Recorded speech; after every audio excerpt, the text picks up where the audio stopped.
démocratie, c'est ça, c'est quand les gens veulent que ça change, hein. S'ils veulent pas que ça change, s'ils veulent réélire Balkany, ils auront Balkany.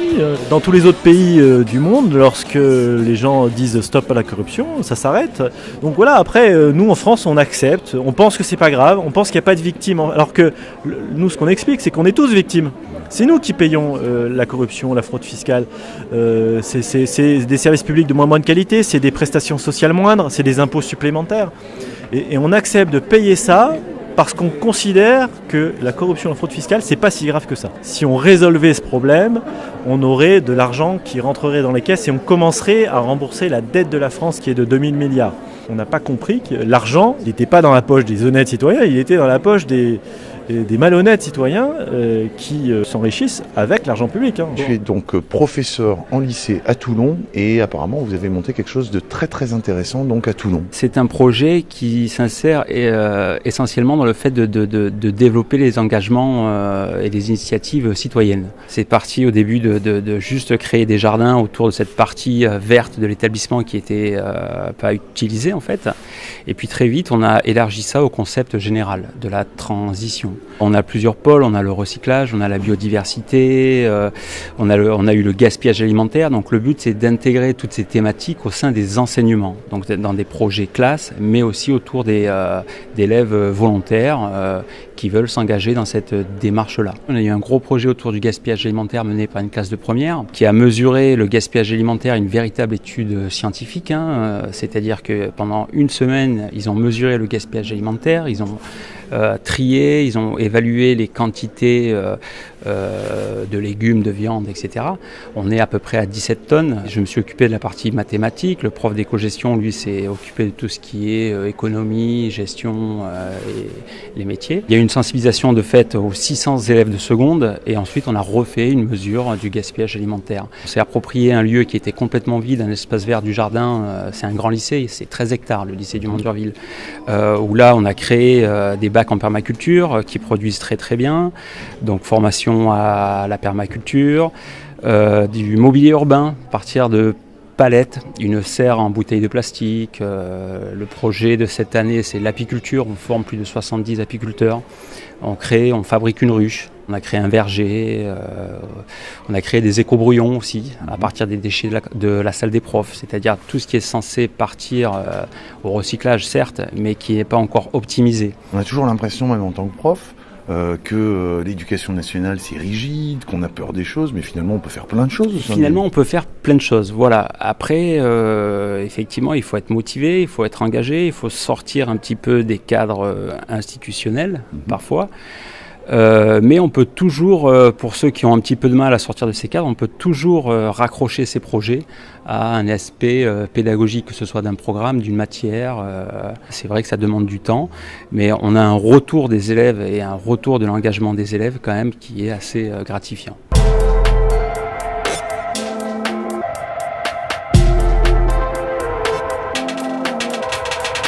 Avec Artisans du Monde, tu es aux assises de la transition, donc voilà. Alors, ça fait combien de temps un peu que tu travailles avec Artisans du Monde, toi ? Artisans du Monde, je suis une néophyte, je suis là que depuis 2 ans. Et bon, sinon la dame est plus ancienne, je crois. Et bon, j'y suis allée parce que la philosophie d'Artisans du Monde m'intéresse. Parce que payer des producteurs au juste prix en leur permettant de rester chez eux, c'est dans mon optique. Donc, et on est toutes bénévoles et on y croit. Toi, tu étais déjà militante avant ou c'est ton premier militantisme ? Des idées de bien de gauche, ouais. Mais enfin, sinon non, j'étais enseignante et j'avais pas le temps Et maintenant avec la retraite, je pense que je vais donner de mon temps. Je suis dispo. J'ai aidé aux préparations, donc j'ai travaillé avec Nislab et ça m'a ouvert d'énormes perspectives sur les associations. Et moi, je suis intéressée par ma région et être active dans ma région.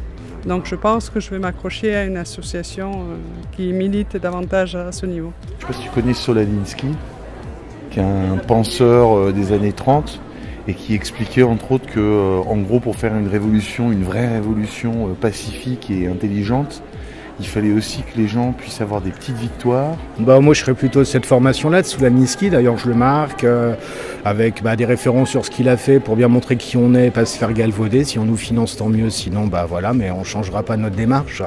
Et oui, fêter les victoires, ouais, c'est important. Maintenant pour un habitant, c'est que des petites victoires, c'est pas assez. Donc c'est toujours difficile de les accompagner à fêter des victoires parce que voilà, il n'y a jamais assez face à la détresse et face à tout ce qu'il y a.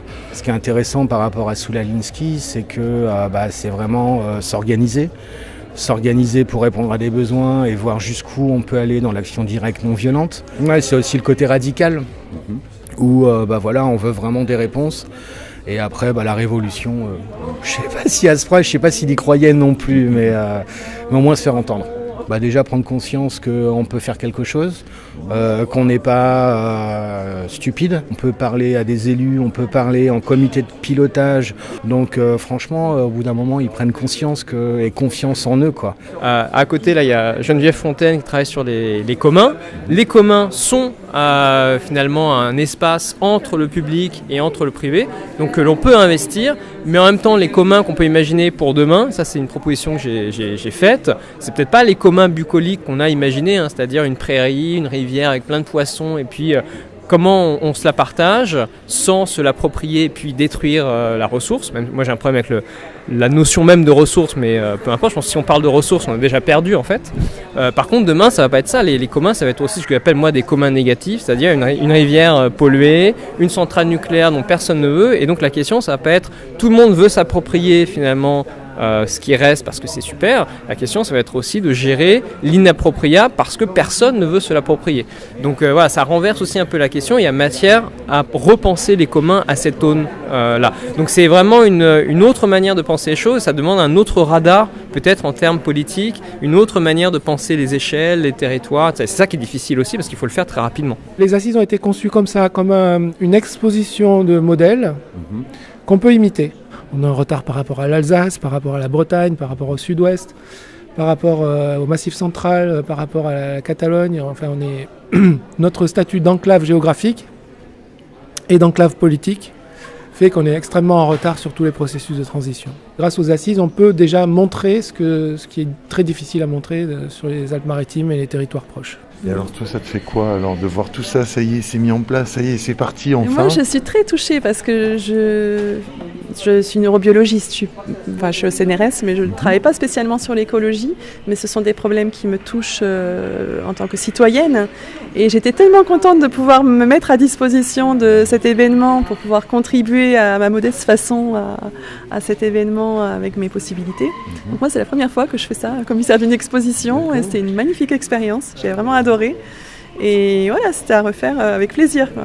Donc toujours d'être en contact dans la rue, faire du porte-à-porte, animer des pieds d'immeubles pour garder notre langue et notre identité parce qu'on se fait vite modeler quand même. S'enraciner dans un quartier, avoir une vision globale de ce qu'on peut faire, voir que si on touche au logement, si on touche à la propreté, on va toucher vite au logement, le logement, à la santé, que tout ça, ça fait système en fait, et de recomposer système avec une vision citoyenne, c'est super intéressant. Donc finalement, c'est casser les isolements des gens et puis redonner de l'espoir aussi finalement, ou qu'ils reprennent eux-mêmes espoir alors aussi dans votre démarche. Ouais, je reprends espoir avec eux en fait, parce que sinon c'est pas possible, mais casser l'isolement, ouais, c'est sûr. Casser l'isolement qui soit personnel, qui soit communautaire, qui soit un isolement de genre. Là, il y a des hommes, il y a des femmes, il y a des plus jeunes, il y a des enfants, très peu, mais avec les familles, ils viennent de temps en temps. C'est dans l'action qu'on se connaît, mais on va peut-être pas partir sur une grosse action collective avant de se connaître. Du coup, les ateliers sont prétexte à ça. Et on voit des jeunes qui vont aider des personnes âgées, et ça permet vraiment de casser des représentations, et surtout l'altérité, la différence, la mettre en valeur plus que tout, quoi. On n'est pas égaux, on n'est pas pareil, et du coup, c'est là-dessus qu'il faut trouver de l'enrichissement mutuel. Après, on est quand même dans le tourbillon social, il y a beaucoup de détresse, beaucoup de primo-arrivants qui fuient les pays. Ça fait réfléchir à ce qu'on entend à la télé, on ne voit pas l'actualité géopolitique de la même manière non plus. Là-dessus aussi, il y a à écrire et à apprendre.